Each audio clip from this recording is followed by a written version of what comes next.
I'd like to call to order this meeting, August meeting of the RSU 25 School Board. Would you please join with me in the pledge of allegiance? I pledge allegiance to the flag of the United States of America, to the republic for which it stands, one nation under God, indivisible, with liberty and justice for all. Josh, would you please be kind enough to take the attendance for us? Ms. Foster, I am here. Mr. Virgin, Here. Mrs. Foster, Here. Mr. Frazier. Here. Anyone is absent, it's Mr. Wentworth. Yes. Mr. Cobb. Indivisible. Ms. Atherton down. Here. This is the time for public participation. If you are here and you would like to publicly participate, you may go up in front of us. Doesn't look like we've got anybody here, so that's fine. If you would like to contact us remotely, you may email us for public comment at publiccomment@rsu25.org, or you can phone in for public comment at 307-8099. We will move on to adjustments to the agenda. Yes, I have two adjustments. If we could please move L2 to directly after the board chair's report in the agenda. And then we also have an addition of two items to section L. The first one being consideration for the addition of a .4 special ed teaching position. And then personnel appointment to that position if approved. Right. Next, we have communications and correspondence. So the big communication that I had actually came in late on Sunday or during the day on Sunday. As some of you may have heard, the BACC's or local childcare center has had some staffing issues and made an announcement over the weekend that they were going to be unable to offer after-school programming to the families or to their students that they have there. It's approximately about 30 students. They actually had just made an announcement prior to that that they were limiting the age, just again, because of staffing issues that everybody is facing right now. They had, at that time, I believe it was 39 students in their program. And that was from 5 to 12, which is a big age range that they were on. So they reduced the age span. Right after they made that announcement, they actually had some staff resignations. So they were unable to safely maintain the after-school programming, at least temporarily. That obviously causes some challenges for our families immediately.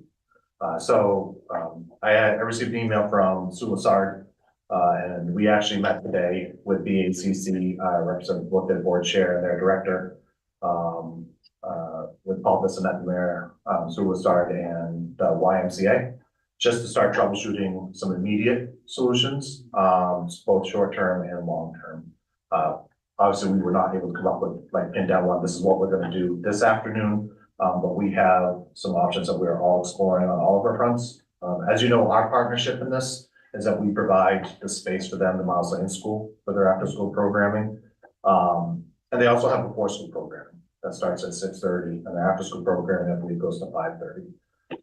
It's a really big piece to our community to allow families to work and have childcare for their and it's big for us. If we want to continue to attract families to this area, then we need to be able to have that type of programming for them. So it is in our best interest, I believe, as RSU, to do anything that we can to help support both a short-term and a long-term solution. So we will continue to provide our facilities and do what we can, but we're also looking at some other possibilities where we can leverage our resources as well as the towns to try to come up with a solution that's going to service our families. Again, I can't tell you exactly what that's going to be. There are a lot of plans out there, but there's also a lot of fact checking that we have to do on all the stakeholders involved to make sure that that really is a feasible plan. So nothing that I feel comfortable bringing forward to you tonight, other than I really do, and again, it's at your pleasure, but I feel it's in our best interest if we continue to try to support a solution that would best serve our community. Any questions for Josh? We will go back to item G that I skipped over because I failed to put on my glasses. We've got Actually, it's at that. That's how bad I am. It's awful. All right, approval of the minutes. I move that we approve the minutes of July 16th, 2024. Second. We have a motion and a second. All those in favor? That is unanimous. Thank you, everyone, for putting up with the blind old fool. Next, we have board chairs report. It's been a lovely wet summer. And I hope that you will all forgive me for bailing on you for the promised summer retreat. And I hope to put that together in October. As you know, my son How's Harry doing? is sick. He should be at work tomorrow. Oh, If he's good. not, he's getting a swift foot. Because he is, in Well, his my aunt was opinion, worried. he's healthy, but, no, I had been out in Machias, doing some audit work, and I came home and, he had been, stricken with COVID, so, I felt as though it would be in the best interest of all of us to not have the entire school administration get COVID you. right before the opening. That's old people. I will put that together at some later date and I will let you know. And I'll work with Josh so we can come up with something that works for everyone. And that is my wonderful board chair report. Now we will move on to the adjusted agenda. We'll just skip superintendent's review. I'm doing. Well, my superintendent report will be very quick, so big part I kind of mentioned in my report about the communication with the ACC. The only thing I just want to point out, I hope you noticed when you come in how great the school was. It looks And fantastic. if you were to walk into any of the other schools, you're gonna see the same exact thing. It's always a great look that first time, and it doesn't always last long because it gets, the forest gets scuffed up, and it doesn't take long once you get 350 students into a building, but I just say that Anthony's entire staff has just done a phenomenal job this year. I mean, this summer, it's a lot of work, and they just put in to try to, one, manage all the different projects that go on during the summer, but you're also batting elements, trying to get wax and stuff to dry when it's 90 degrees outside and 110% humidity, and just trying to balance all of the challenges. And there's still things that happen in our buildings throughout the course of the summer that we have to work around. So I just said kudos to all of our custodial staff because the facilities look great. And they're gonna be in pristine shape for our open houses and for the welcoming the kids back next week. So, and you'll hear about the opening plans from Princefield when they open their administrative reports. Now to save time to do our. Now we can. Now is the save time. Get it right. But now we're moving on to. So we will move to L2. I will put on the glasses so I can read it properly. We will move to executive session pursuant to MRSA Title I, Section 405, 6B, for the purpose of discussing the student discipline. Second. Second, motion and a second. All those in favor, gotta take these off so I can actually see. And that is unanimous. All right. Thank you. We should get you a monocle.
like to bring us back into session.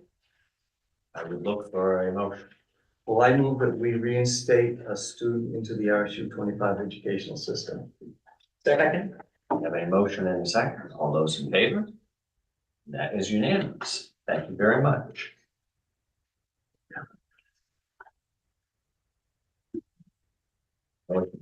Swing back to committee reports. First, we've got curriculum committee. I'll make it really quick. We did not have a meeting this month. They didn't tell me. And I didn't tell Alicia. Nope. So she sent me an apology for not making it.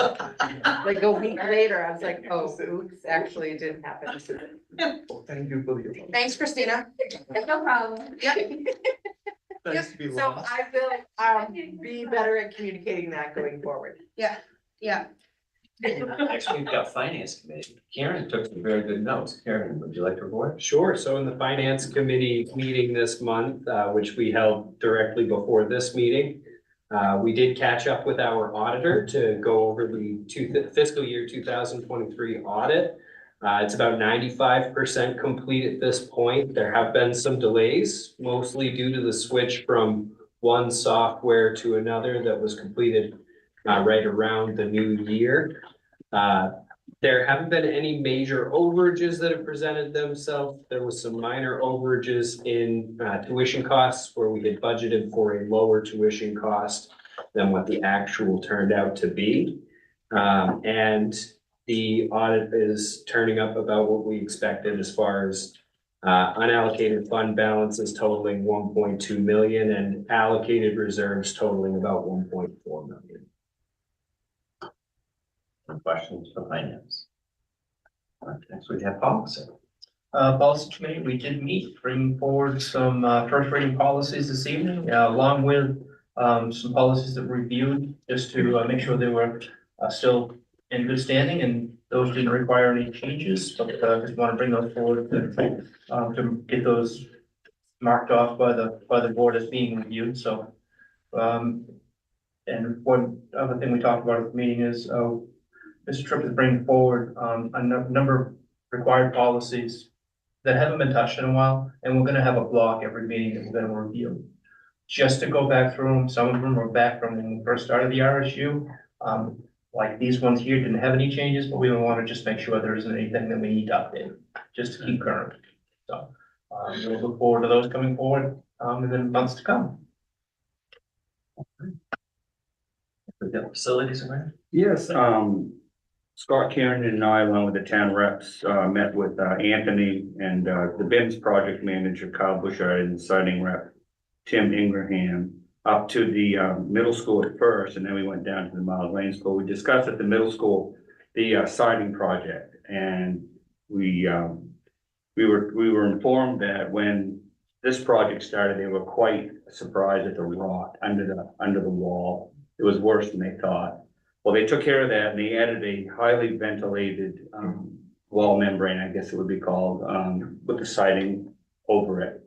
And it's looking really good. They're doing a really good job. And Anthony couldn't say enough about Kyle Bushard. He's just gone, you've heard it before, he's gone above and beyond. And he really thinks, and I agree, that some sort of recognition should be given to him. He saved us a lot of money, lots. And so we talked about that. We went around the back of the school and took a look at that, and it looks really good. It's coming along well. And then we went down to the Miles Lane School to discuss the in-ground tanks, situation. And we talked about that and the current, and then what's going to be removed and replaced by the fire-rated double wall 1,000 gallon tank. It's going to be above ground. Then we toured the new boiler room, well, the newly painted boiler room. It looks new, and the new boilers, it looks tremendous. They did a great job. And then we crossed the hall and looked at the new, at the old water booster pumps that are gonna be replaced with variable speed pumps. And the replumbing of the water meter and backflow preventer are in the correct, make sure they're in the correct locations. But besides that, that was our little field trip that we took, which is really good. We have to get out there and see these things. And then he also sent me a report on some of the other things that's been going on this summer. The gym ventilators have been rebuilt at the high school and they're optional now. The unit ventilators added to the cafeteria are in the high school are now operational. Both new ventilation and heat controls at Miles Lane and the high school are finished and operational. The varsity soccer field has been lengthened to meet the postseason play regulations as per PA. This included moving the fences out and moving the scoreboard to accommodate the required length. Then some of the gully by the middle school softball field was filled in and seeded for grass to help the wheelchair access to the game field. The middle school parking lot and the rear parking lot of the high school was restripped. The 2 hallway water fountains at the Miles Lane have been updated with fountain bottle fill stations, and wing 1 and 2 exterior doors to the playground were replaced at Miles Lane. What does the parking lot mean restrict? Stripping, I was gonna say, if you wrote strip, I'm like, Oh, good, that's. strip, that must be a new. I really keep So I went asking with about it. that. There are lines there now. Yeah. Just for you. So those were, I was like, Out oh, it here? sounds like a problem. oh, here, okay. The restraint of it. Yeah, okay, I apologize for that, but Very it's nice. what I read. Ben, may I Yeah. make one comment? Yeah, sure. The rot that Danny mentioned, BIMS took care of that. We didn't have to, I mean, they took. That care was of another it. above and beyond. They, yeah, it saved us Amazing. several $1,000s. I mean, they are behind from where the projected end date was on that project, which obviously we wanted it to be done before the start of the school year. That's not going to happen. That's not really at the fault of mechanical services, that they're subcontractors. Any project you look at right now is experiencing the same types of delays. What I will say is that Cal, and this is conservatively, has done $15,000 to $20,000 of pro bono work, whether it be helping us wire up the scoreboard that we had to move, or change out the pump, or he came over to central office because we had a leak. He said, I'm here anyways, I might as well keep me busy. He really has, and just to have someone like, hey, what do you think about this, and giving us some ideas, has been a great partnership, and we can't speak highly enough about our relationship with mechanical services. During the weekend, he came down from home, he lives in Glenburn, with a part that Anthony needed. So, because Anthony said, we don't fix this, there'll be no school tomorrow. One of the schools, he said, that's not gonna happen in my watch. And Carl stayed and helped him fix the problem. He's just a remarkable young man. Yeah. He received many good things from him.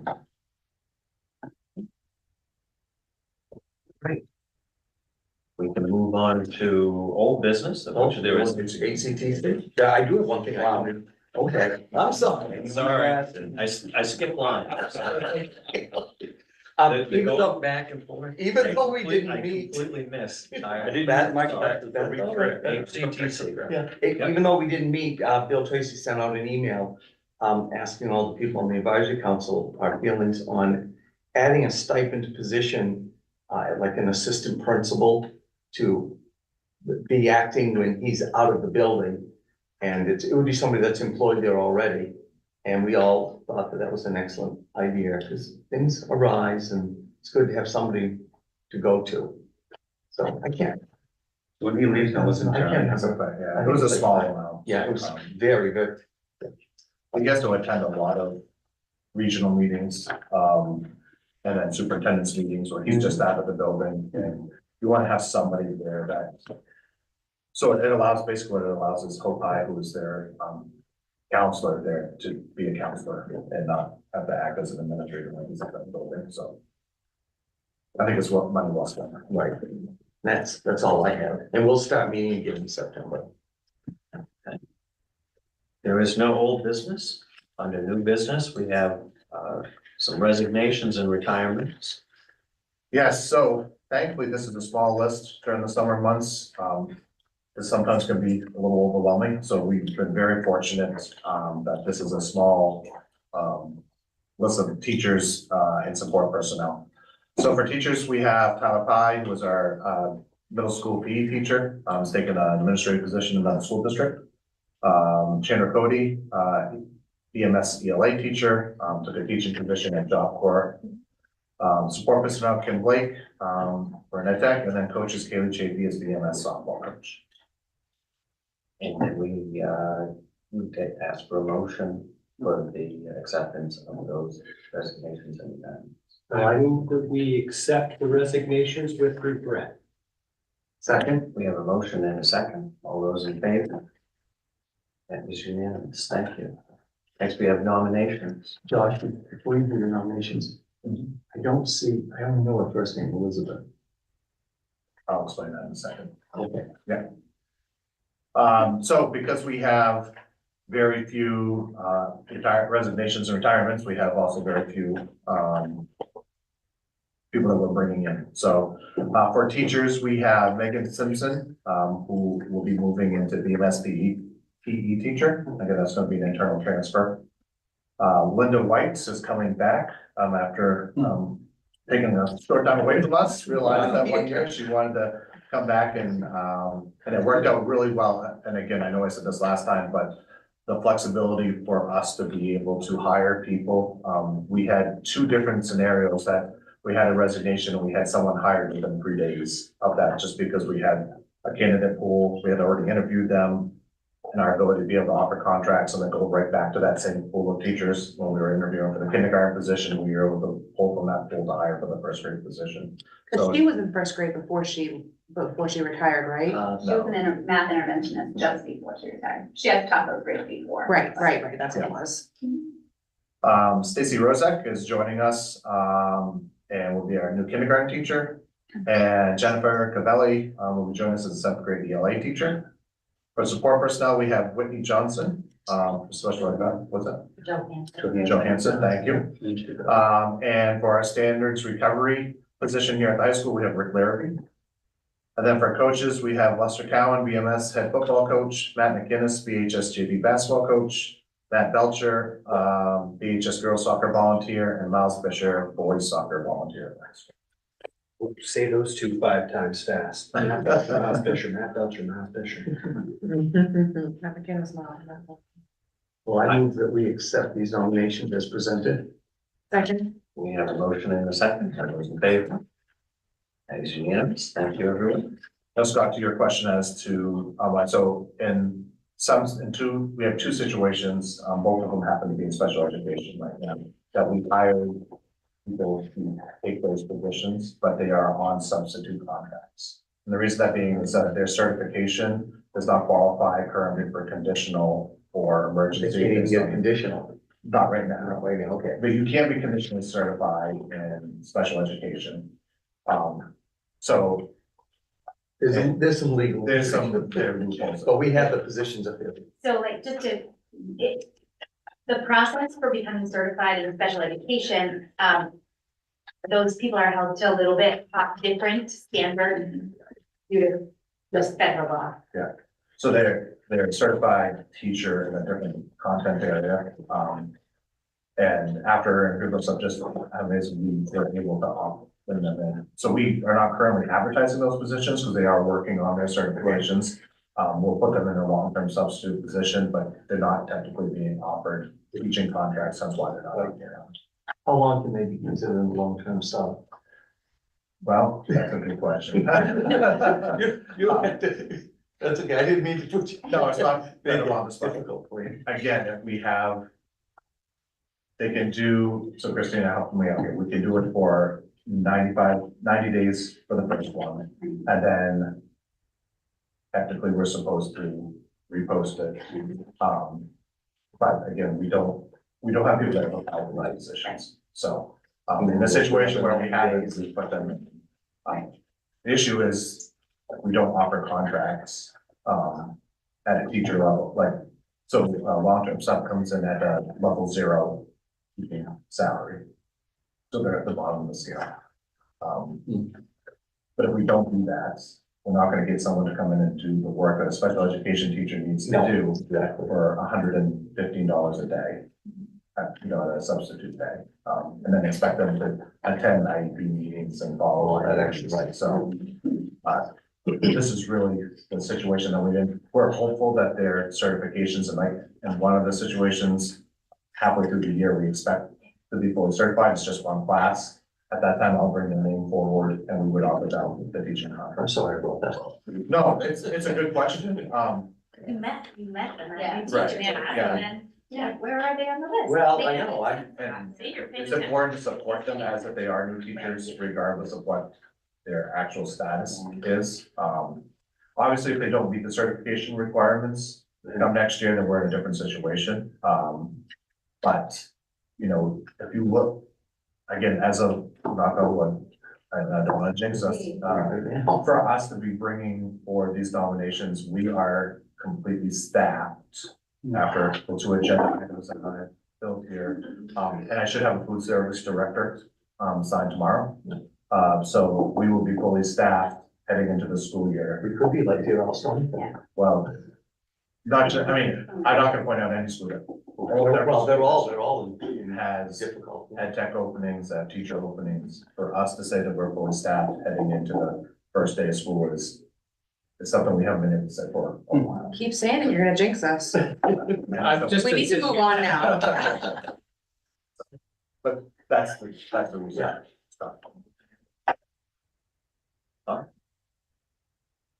But then that brings us down to item 4, I believe, correct? Yes. Consideration of a personnel request for leave. Yes, so, we had a request come in, for, a request for leave. So Dolores Craven, who has been a long time ed tech for us and years past, retired, came back to us partway through the year last year, has been a very good employee, has done a nice job for us, has had a family illness. So she is, has to be with a family member who's not well, and it's just going to delay her return back for the start of the school year. And so it's just asking for, time without pay, which has to be, supported by the board. My recommendation that, and, in conjunction with Mrs. Woods, that, it's a veteran professional that will be missing out on lots of beginning of the year activities that she's done lots of times, and she will do all the necessary trainings and stuff that's required of her on her own time. Look for motion. I would move that we grant the leave as requested. Second. Well, and just one, and there's nothing that, everything's covered, right? There's no, like, oh, we know how to, yeah, all right, I'm nice, but we didn't actually say it, so. Yep, yeah, we're all good. Good, perfect. All right, we have a motion and a second. All those in favor? It's unanimous. Thank you. We have an annual appointment of the school medical advisor for the fiscal year 24 school year. Yes, so that's a typo, should be 2025, fiscal year 25. I couldn't blame it on the fact that it's a woman. I was going to, I blame you for not. Come on, you read it wrong. Rescripting. So annually, we just have to appoint our medical advisor. So for the last several years, Sarah Willie from Bucksville Regional Health Center has been our medical advisor. She signs off on all our medication releases and has been an excellent resource for us. It's been a great partnership. She's also gonna be taking a role in working with administrators in terms of help coordinating or taking a pulse on our mental health services that we receive from Bucksville Regional Health Center. You know, I think one of the holes that we found is just that communication from administrator to supervisors at the health center, just to clearly let them know the need that we have, that is either being met or not met. So, my recommendation is that we continue with, Sarah Williams. I move that we appoint Sarah Willie as the school medical advisor for the fiscal year 2025 school year. Second. We have a motion and a second. All those in favor? Yes, thank you. Now we have got some policies here. How do you want us to handle this? Do you want us to, usually we go through the first readings and then we move them to second readings. On the ones that are reviewed, are we just saying we've reviewed them and it's okay, or do those have to move into second? So that was gonna be our recommendation. Looking at, I think we're good. We're not making any changes. So anything that we're bringing forward, as David said, that are reviewed. So we have some policies on our website that are like dated back to 2009, 2011. As I compare them to the recommended policies that MSMA and their lawyers have say we should have, they're identical. So rather than moving them through first and second reading, we just basically say the policy committee has reviewed it. There were no changes at all. We'll bring it forward to the board, and we can just mark them as reviewed on the website. So. And basically the date will update to current. Yes, so now they will say August 2024, rather than running it through a first reading and a second reading when there are no changes at all. Okay. So my suggestion is that we take a vote on the first set for first reading. And then we can do a second one on the review, and we can just move those forward, if that makes sense. Okay, why don't we do that then? I move that we push the student conduct policies listed as a block forward for a second reading.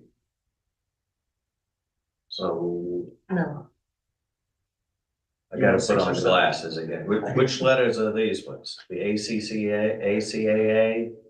Right, so ACAA, ACAA R1, ACAA R2, JIE, ACAB, ACAB R1, and ACAB R2 are all student conduct relevant policies. Oh, we got Employee discrimination. Yeah, Correct. so let, Oh, sorry. and let me give a little bit of just, because there's a lot of policies here. And I will say that these are really important policies. Okay, so historically, we've always had an ACAA, harassment and sexual harassment of students. We did a complete rewrite of this policy, so, talking with it didn't make any sense for me to do the cross out, like typically you can see. Okay, well, that's what I was looking for. And the reason it's not there is because it was completely it's different. totally Oh, different. And so you would not really be able to understand. what was- Scott, there's like a sheet that Yes. Well, that's what I was gonna ask. I did, I give a highlight because there were so many of them, and I think those highlights, if you read them, do basically just describe what the changes were. So ACAA is a complete rewrite. There was a federal update, to the Title IX laws. So we have a couple of internal changes. So first off, last year, Kitty Hodgins was our Title IX and Affirmative Action Officer. We found out by statute that actually has to be someone, that's an administrator, and she doesn't hold an administrator certificate. So Tara graciously, volunteered after I asked her to. She was on hold. Yeah. She stepped in. That is something that was, with our special ed director in previous years. So we moved it back there. What you will see is that in one of those, policies, and R2, I believe, that we actually have to identify a confidential person. So we have named Katie Hodgins as a confidential person. So she will still work closely with Tara to ensure that these policies, if we have to do an investigation, are followed, the procedures are followed, correctly. I think it's really important that we have two people with their sets of eyes on this because they're pretty in depth. So we've always had ACAA, it's a full rewrite, hence why there's no strike throughs. Josh? Yeah, the rewrite too was not, the policy committee did not do the rewrite. The rewrite was for our lawyers and through. Yeah, and it says it's exactly the sample, Yes, really, I, around here. what I have quickly, what I just know from experience and from talking to people, there's two quick ways to get sued if you screw up, right?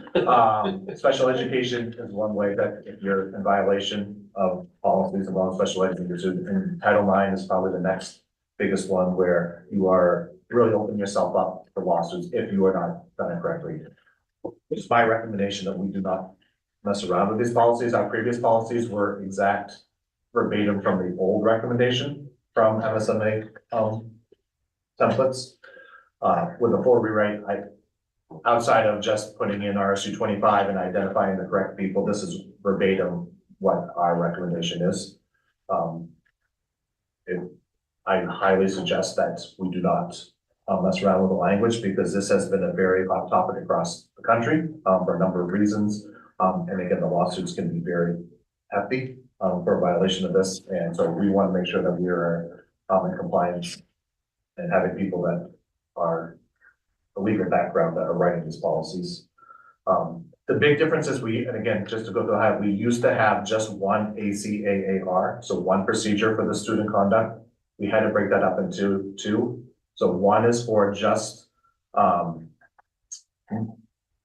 gonna say regular, but student discrimination, harassment complaint procedure. And then the other one is for anything that is in sexual of nature for complaints. So that's what R2 handles. Anything that has to do with sexual harassment or sexual abuse that would fall under the R2 procedure. All other discrimination and harassment would fall under R1. You're gonna see the same repeat process for ACAB, R1 and R2, and it just has to do with employees. I will say that there is the JIE, that is a completely new policy that we did not have before in terms of how, we should handle if we have a pregnant student. We have had those, even though we haven't had a policy before, and all of the recommendations are all procedures and stuff that we have always done. But this just puts it in place that we have to do those, and that does fall under the new changes to the Title IX, law. There is an injunction on this law federally, but all the recommendation from the lawyers is to continue through by putting this in place, because they feel that the injunction will be lifted here pretty soon. And if there was any changes, you would let us know and we would make whatever changes we needed. Yes. Again, there's substantial changes, but it's mostly through definitions and which people are protected under Title IX. And what do those definitions look like? And what does the investigation process look like?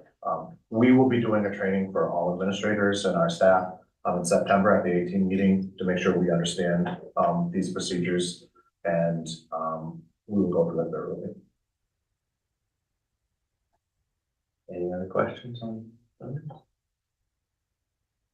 Okay, do we already had a motion for putting them all through, essentially for Yes. For section 6, yeah. section 6. Section 6. Towards going to a second reading, Yeah, the 7 and I would look for a second. Second. We have a motion and a second, all those in favor? That is unanimous, thank you. Next, we've got the reviewed policies that have no changes. I look for a motion for us to accept this review. Well, I move that we accept, the reviewed policies as presented. Second. We have a motion and a second, all those in favor? That is unanimous, thank you. Last, we have second reading policies. JIC Code of Conduct, JFABD, admission of homeless students. So second reading, there were no changes from the first reading. So Well, I move that we accept the second readings of the 2 policies presented. Second. We have a motion and a second of those. That's unanimous, thank you, everyone. Next, we've got consideration and point for FTE special education teacher, and to remove a 1 FTE education tech 3 position, the 24-25 school year. So through the hiring, this is that's one of the adjustments. Okay. that we were having. So that's not on your agenda. So when we had some internal transfers from our special education, we had 2 teachers that were in the special education department that asked to work in the title department in the middle school. So they actually transferred from Miles Lane to Bucksport Middle School. And then we replaced those 2 teachers by hiring new staff.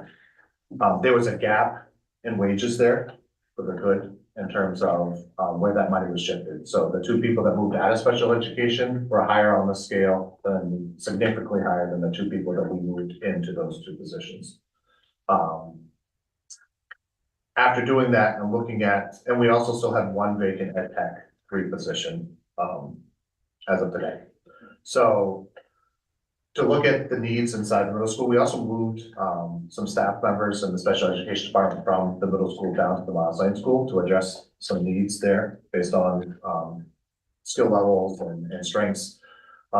We saw an opportunity at the middle school where we could have some additional support. If we didn't hire the Ed Tech 3, but brought in, so Michelle Pereira, who will be part of the next motion that I have here, if this one passes, is 0.6 of her time as a Title I teacher. So she still had 0.4 available.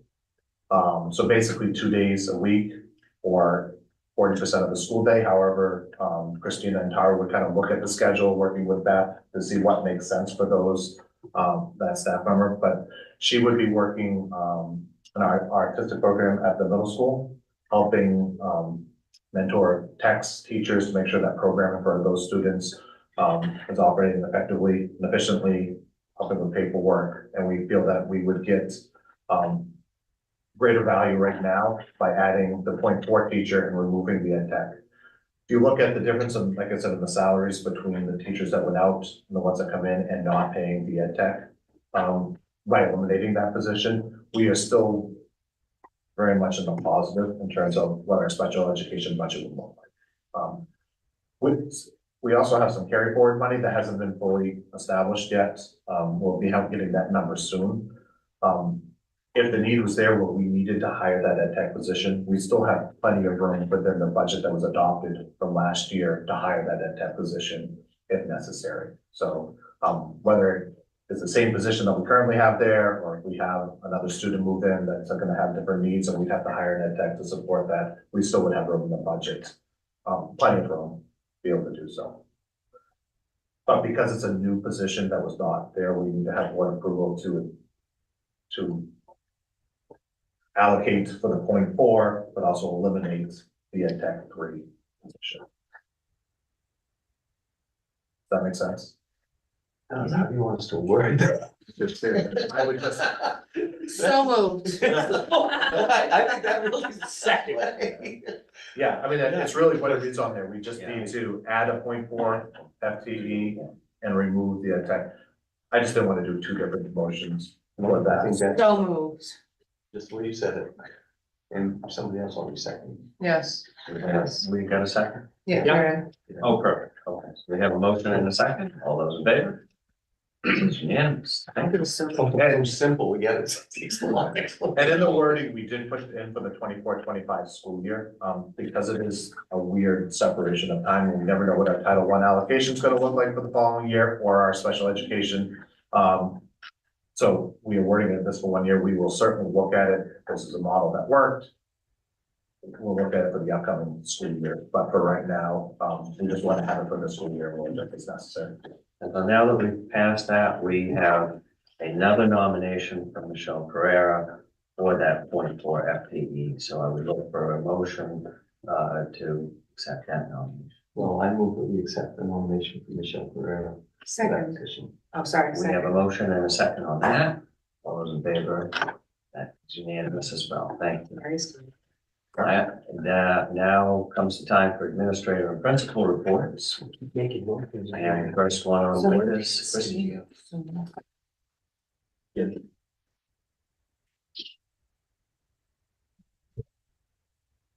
Where's the This podium? is interesting. We I'll don't- stand here. Go. This will be short and sweet anyway. That's okay. So you have a copy of my report. Basically, I've spent the past 48 hours. I feel like it's been 48 hours. They probably feel like it too with our new staff.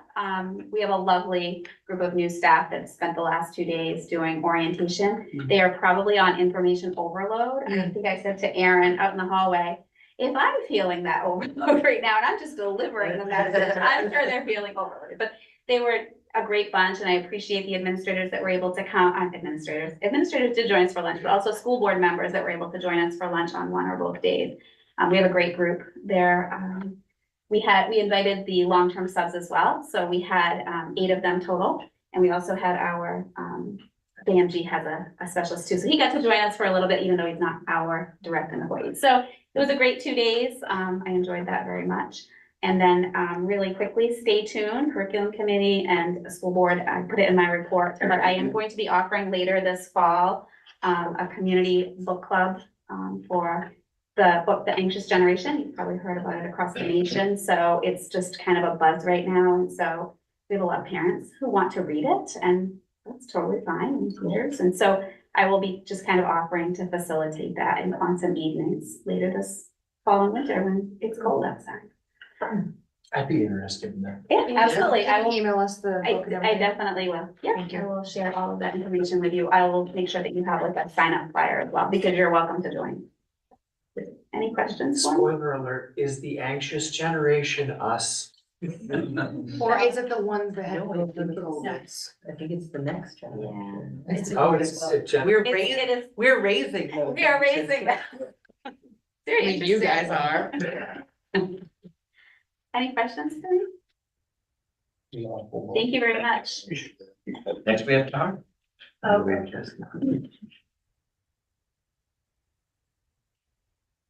You thought it I'm was- gonna try. There is. That's terrible. So there is so much that I'm excited about that's happening in the special education department right now. I'm really excited about our new hires and, the one thing that I would share with you that was just the most fun this summer, our extended school year program, which we run every year. This year, we had our high school students who are participating in Josh Jackson's Life Skills classroom, come and sort of mentor our students at the Miles Lane School and be a part of that ESY group. And it was just such a good time had by all, and some great kind of pre-vocational skills and leadership skills that those older kids are learning. So I would share that. That was a lot of fun. Any questions about my report? All right, thank you. Thank you. Next we've got Aaron.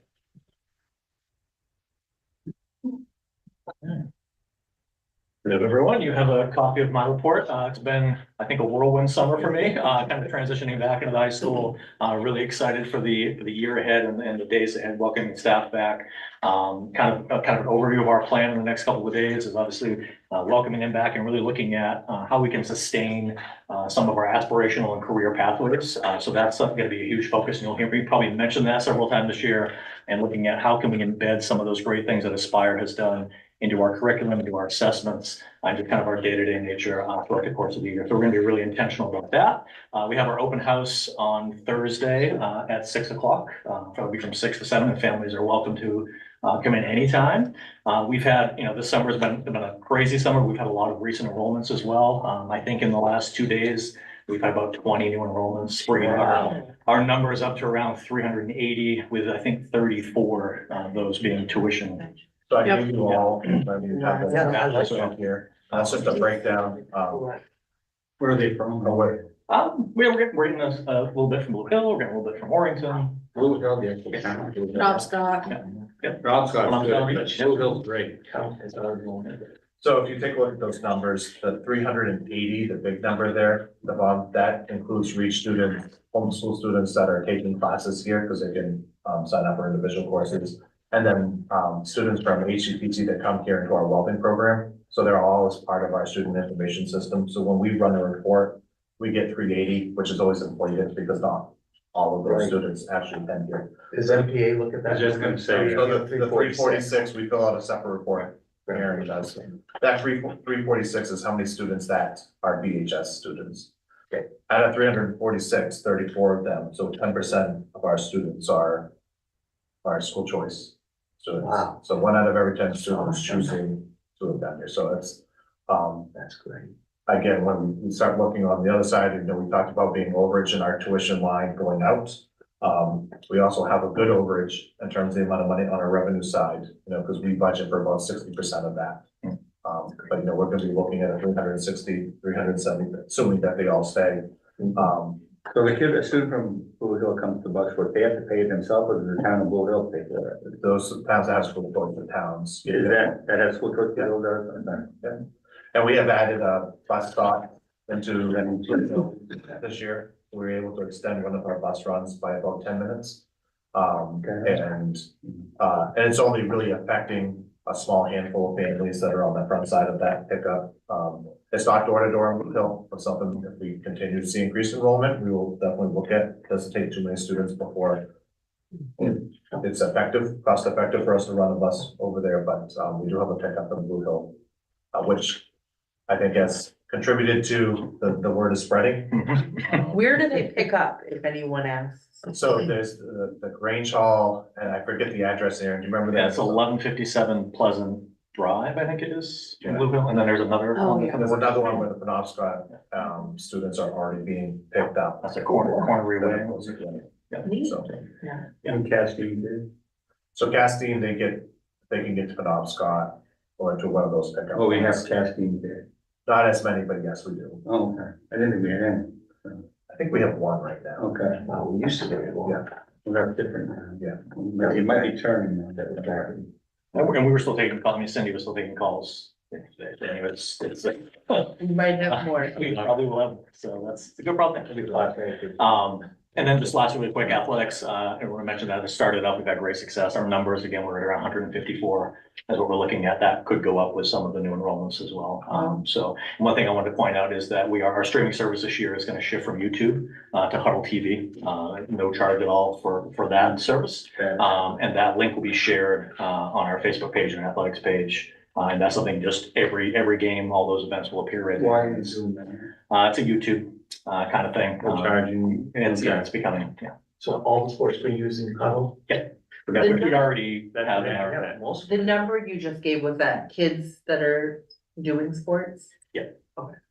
So are these transfers to the new enrollment from the high school? Okay, so, okay, Some of them are Windley area. okay. If we wanted- Any questions? Any other questions? Go Bucks. Go Bucks. Thanks, Aaron. Next, we have Pat.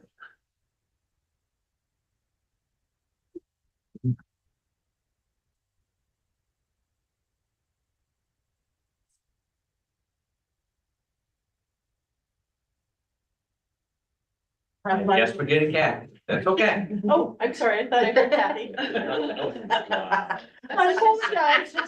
You know what it is that it was, if you used to go after Aaron. Ready to go. Yeah, that's it, yeah. Sorry about that. It's okay. Good surprise. Okay. We'll get back. All right, well, it's short and sweet, so I put a lot of dry, percentages in there if anybody has any questions. July is report month for us, for all of our grants, all of our year end, and that's pretty much what we do. And then they switch over August 1st with all the new, forms and procedures that adult ed. So if there's any questions and anything I put in there. I do want to say that as busy as we are, we could not do it if the custodians weren't willing to. We try to work around their schedule as much as we can, but they also work around ours, and they were fantastic helping us move when it was a little more convenient. We really did. Nice. Thank you. Now we'll take that.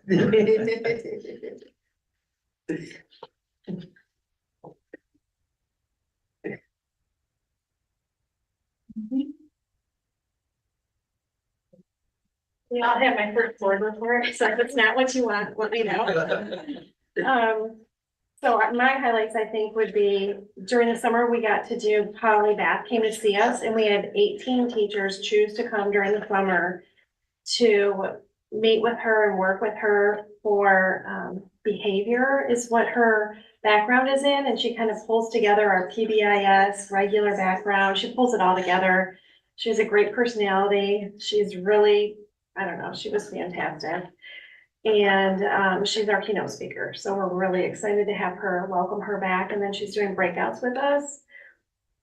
I've not seen our teachers, or even in my last 12 years of working, the teachers, 18 of them getting together, and they divided into 2 groups, and they worked for 3 days coming up with plans, and just everyone was in it. They were in it, they were working together. Teachers that don't necessarily get along were getting along. It was fantastic. So that's probably my most favorite part. I don't know, do you want any questions on anything else? I have a question about, I love the benches and the picnic tables. Where did that all come from, or the idea behind it? It was our rev money Okay, that we use, and so I'm really excited because the kids will be able to, some of the picnic tables are right. like round, so they can sit on either side and work together on the table from all angles, like we put a lot of thought into what we needed, and so we have those, so they'll be out around the greenhouse.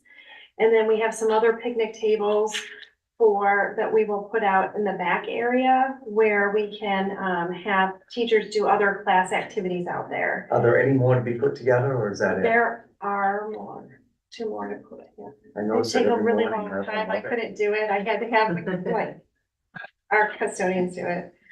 They're so wonderful. Yeah. They're really They're beautiful. The only comment is it's purple and green, and our colors are purple and gold, but I mean, now that's just. They didn't have. That.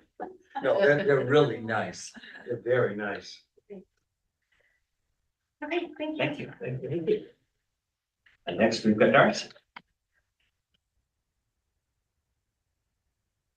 Been a really busy summer. I got a little bossy about how my building looked this year.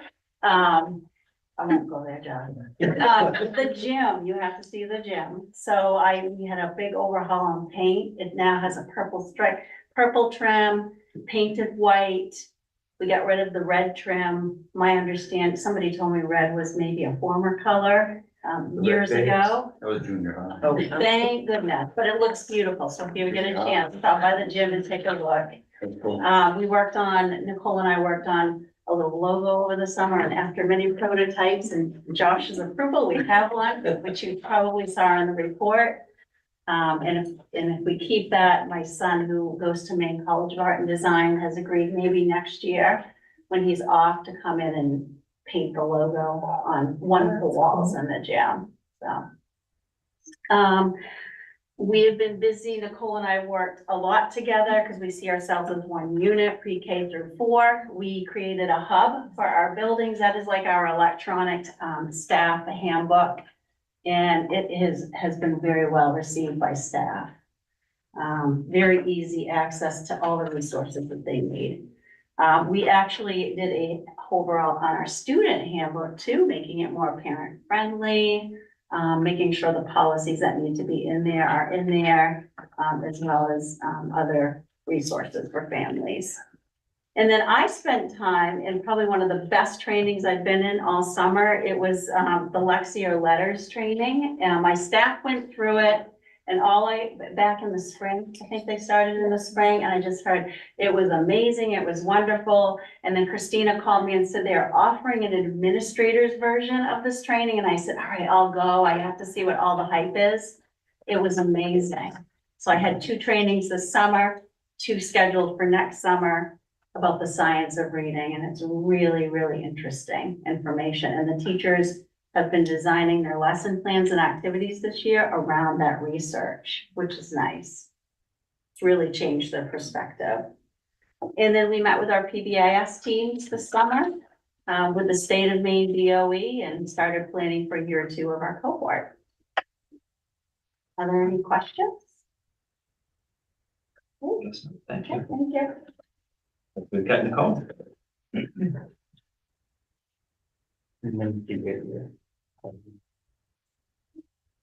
Okay, well, as Darcy said, we've been doing a lot of work this summer.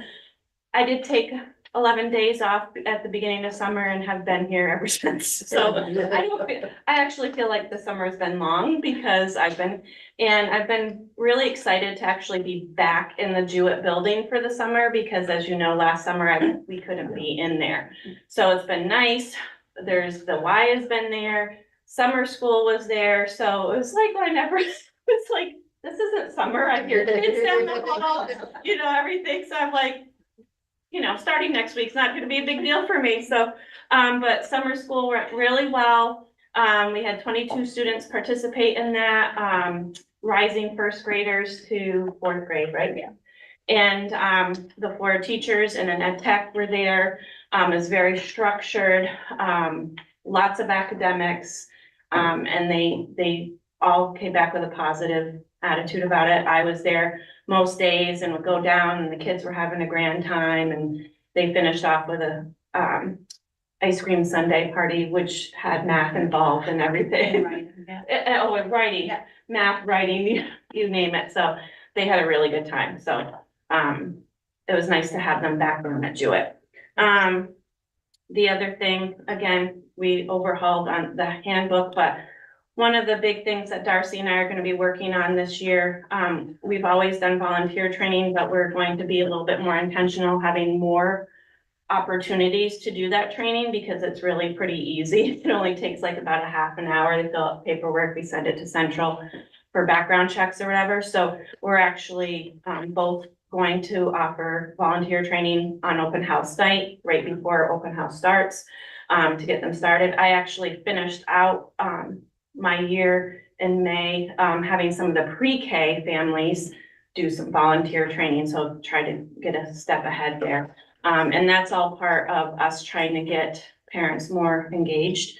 Also, it's a PBIS goal to increase family engagement. So we're thinking getting the, we are so far past COVID now, we can kind of, let's bring the people back in, and our leadership team is gonna come up with some ideas of how, different ways we could use volunteers to try to get more people in there. And then another thing that I'm pretty excited about, but we haven't gotten it yet, but we do have a partnership with Down East Community Partners with the pre-K.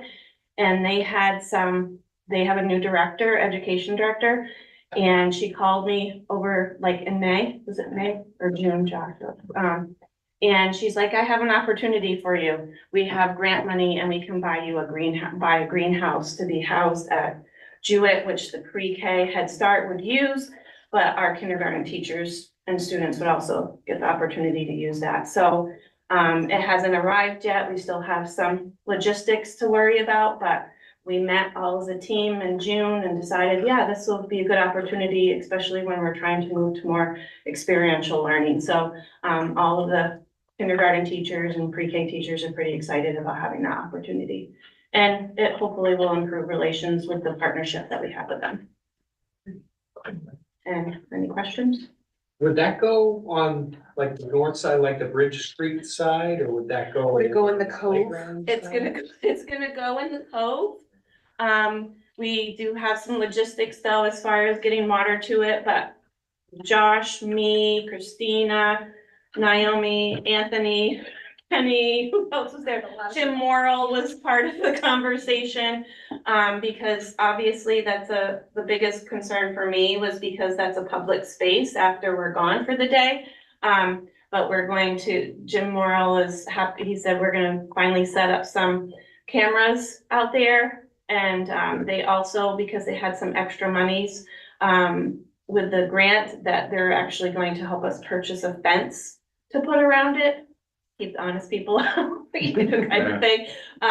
But we're gonna, again, we're not sure when we're gonna get it, because even if we did get it like this fall, it's gonna be kind of late to do a whole lot. So we might end up maybe putting it aside and waiting and putting it up in the spring, but we'll make those decisions. But we're still pretty excited about it, and we'll have the kids get excited about it too.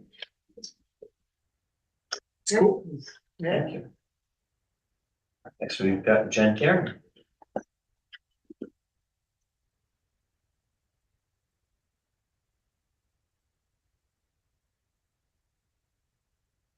Regretting my choice to use the laptop tonight. You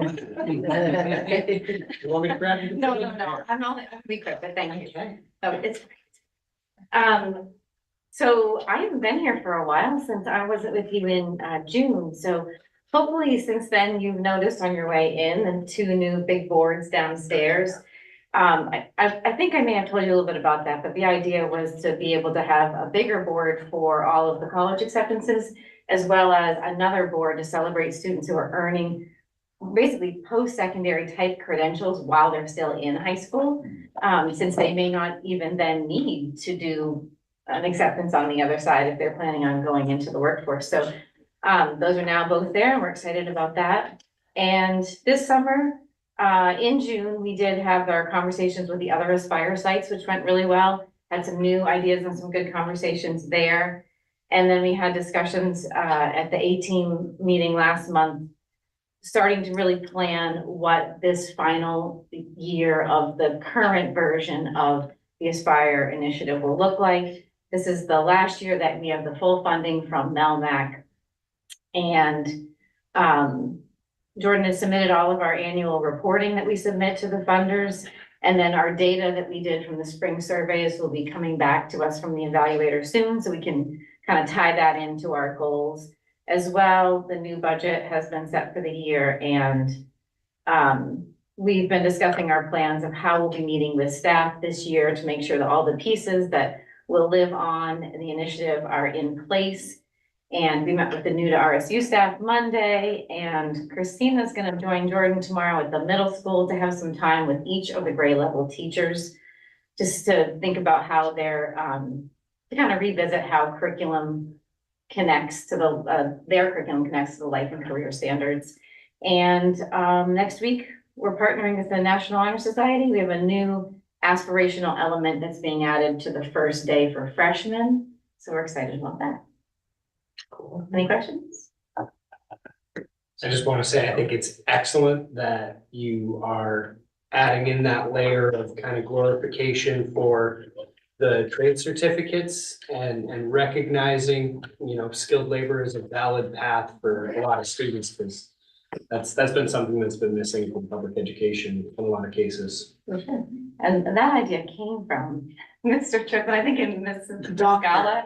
And we're just happy to be able to take all those ideas that people have, and if we have the funds through the outside grant to take advantage of doing those things, so for sure. Yeah. Thank you. Yeah.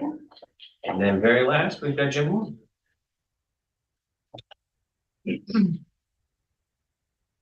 Substitute chairs, I guess, tonight. I don't have a lot for you, just be present if you have questions. This is probably the busiest week of the year for us. My gentleman's been with me the medium amount of time. He's showing stress on his face for the first time. It's not a good look for a 24-year-old, but he is certainly doing a good job. I hope he understands that. But yeah, all our devices are landing. We're still separating and sorting, and every time a new enrollment comes in, our panic level goes up a little bit more. We did make the change that we discussed back in June where VHS, as many as possible computers will be ready. At this point, I don't think they all will because of the huge influx, which is an awesome problem. But we will focus on VHS computers for open house with a quicker process. My goal is to get 200 out the door. Our max so far has been like 94. So if people show up, we'll get them out the door, and first day they'll be ready to learn.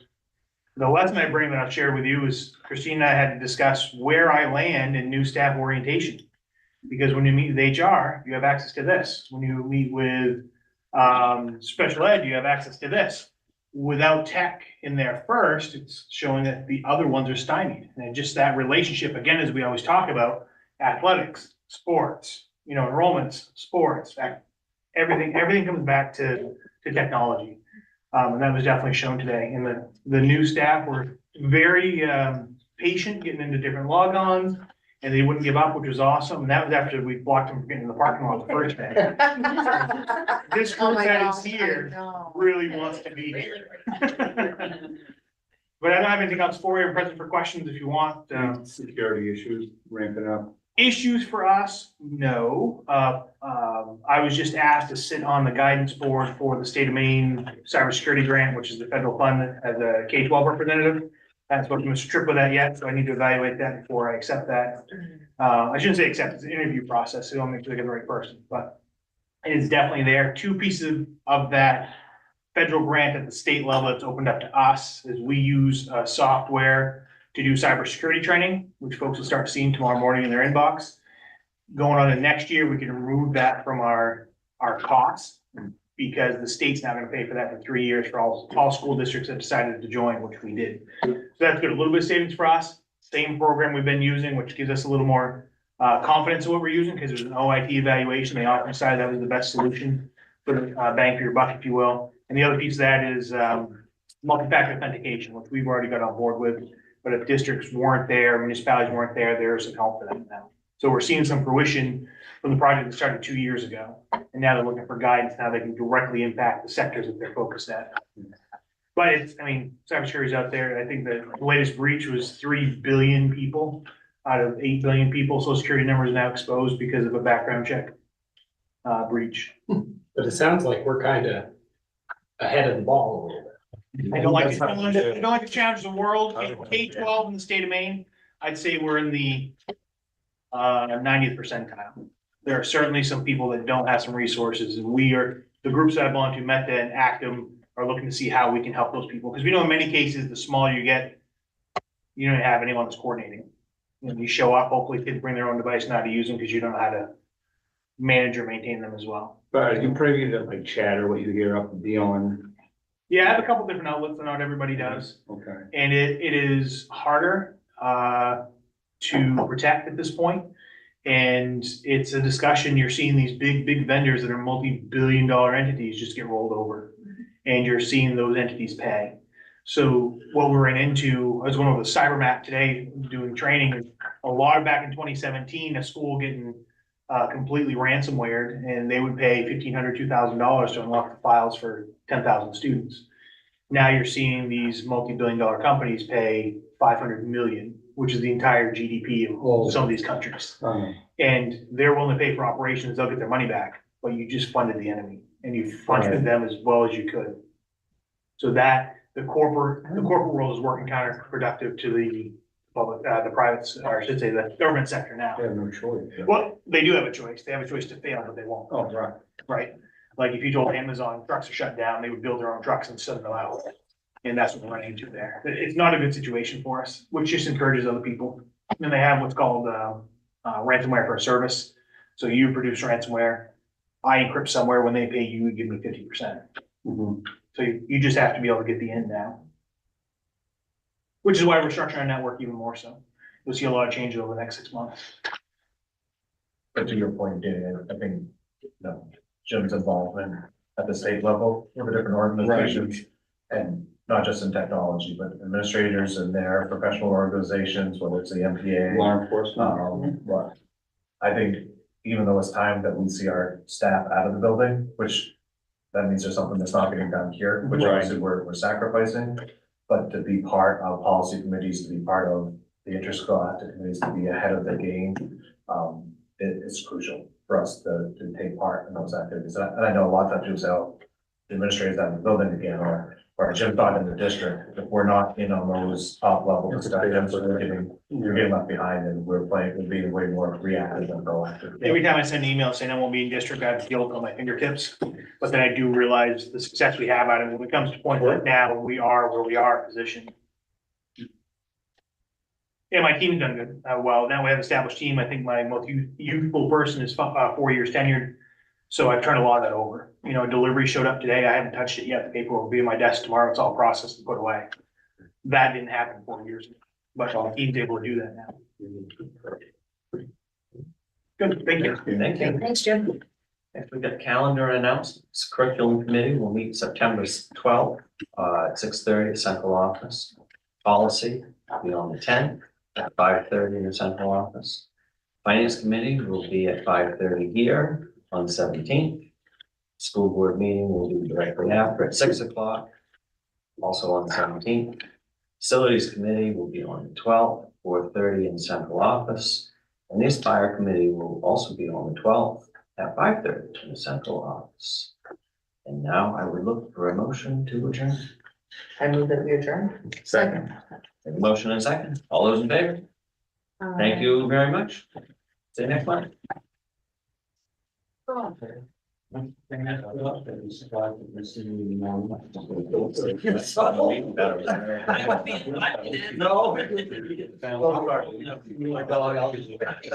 These things are.